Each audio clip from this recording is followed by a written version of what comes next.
I can't remember any conversation with my father that did not end with him somehow diagnosing me as mentally incompetent or ridiculous. His energy, if I can't, seemingly followed me and amplified via my mother's insistence that love came via warning. If she loved you, then you would know everything that could go wrong for you because, love is awareness. The result was a child that grew into a happiness monitor. If there was one quality my father wanted to massacre in me, like Columbus did natives, it was my joyfulness. He both fed off my happiness while also questioning why it was there. In perspective, it showed me how aware my father was that he was my bully, because if he did not get my genuine tears or fake laughter, then he looked at me like a stand-up comedian, disappointed his jokes were not landing on the very audience he had, especially since it was about them and what they were wearing that night. He saw me as an emotional scapegoat that my mother finished slaughtering with factoids on politics, her personal economy, and my existential need to figure everything out on my own by age 5. Sometimes I feel like I'm going through life like that person who waits their entire life, uses their savings to see the Eiffel Tower, only to spend 10 seconds in front of it when they finally get there. What did the Eiffel Tower really mean to you beyond going across the planet to see 18th century bent metal stand tall? Is it gorgeous? Yes. But you have metal shapes and even pictures that say "We France" at your local Home Goods. For me and my travels, it meant a mental space I had never had before. An opportunity to have adventures and see the world without parental voices with differing intentions telling me that somehow I either was not conscious enough of myself or this planet to enjoy it safely. My father did this to excuse his evil, while my mother did this to protect me from evil. But neither showed me good, how to enjoy it or find it in myself. Yet travel made me feel like the world was my home, like it never did before. And in that I realized in some ways I didn't have one. It is kind of trippy to be entering your 30s realizing you never had a home. Coughs. My 20s were spent battling health issues, traveling the world, and doing concert reviews. It was a musical mess that brought me bliss until I realized I could not stay in one place too long without feeling like an imposition. As if the government of Amsterdam would notice its stark incline in Dutch pancake consumption because I extended my 3-month stay to 6. I reveled in being nomadic and fought any single one of my friends that tried to red flag me as not traveled enough to understand the rush, the addiction. To them, I was a little girl running from her parents and their obsession on making their boundaries clear, and me, very conscious that both the island of Puerto Rico and the tri-state areas were their territories, which meant no spending, nothing crazy. To myself, I was just being a hoe in Argentina. I never had anybody worry for me in my life. If I died, my father, much like his bullying jokes, would see my death as properly landing, while my mother would weep and just say, "I warned you," or "I really thought she figured out how to cross the street properly." As having friends that see the warning labels about me is both genuinely terrifying and heartwarming.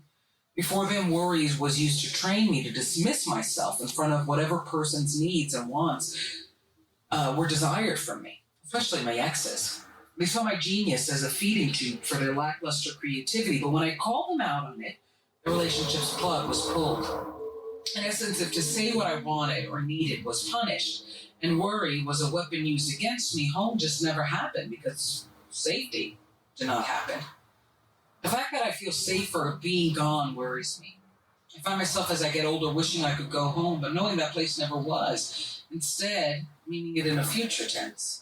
When I dream of home, it feels like my travels, a still adventure, like watching for hours the Greek oceans or Thai temples, staring at them as if they gave me permission to observe their beauty without warning or plotted respite.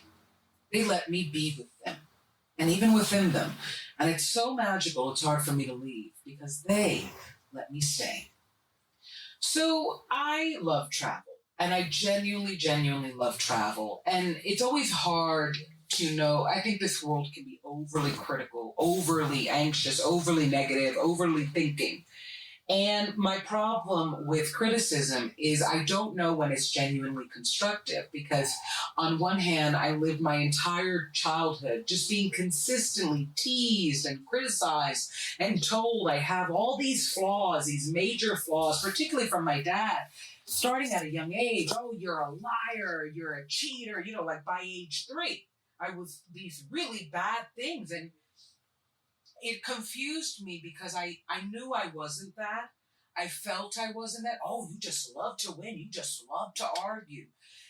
And the problem is he gave me qualities that I didn't have, and it made me dismiss my boundaries, the qualities I did have. I'm a pretty chill person.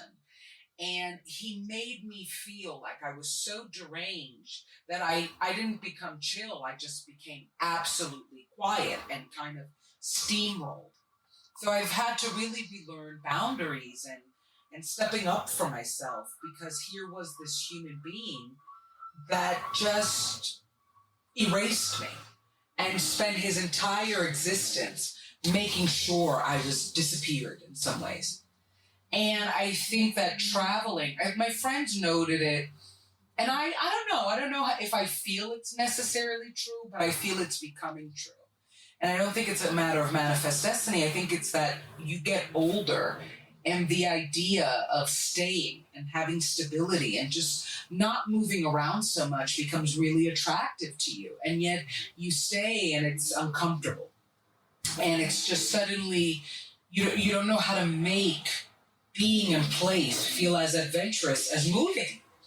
And it made me think there's so many moments of my life, so many friendships, so many roommates, even careers, choices, working with others, where I felt like I had all the leadership qualities, but I dimmed myself because I was so trained to believe I was just too much, too big, too personality.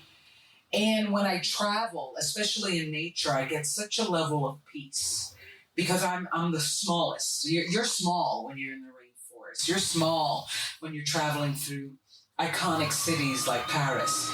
And it felt really, really beautiful to be that small and not feel like there's no way I could impose on the Amazon, right?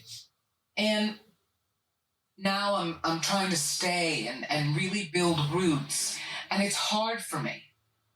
It's hard for me because when the going gets tough and the roots don't exactly stick, there's just this innate feeling, time to travel, time to go. Maybe it's not here. You don't know what it is to actually be rejected versus just needing to persevere. And that's the thing about with my friends and them saying, stay, just build roots. It's this, I don't know if you're being genuinely, constructively critical of me or you're just another saboteur, because I have my dad and these exes and a few toxic friendships where I just found myself receiving all this criticism, completely being told I was this when I wasn't. And even if I knew I wasn't, I accepted it or I took it in because I thought that's what you're supposed to do. And now I'm not doing that anymore. But it doesn't necessarily mean I'm comfortable or that I feel safe yet. So we will see, people. That's why I kind of left it open-ended. Check out the more stories from me at daddyrecovery.com. Follow the podcast and follow me, Deandra, on all platforms. Music platforms, that is.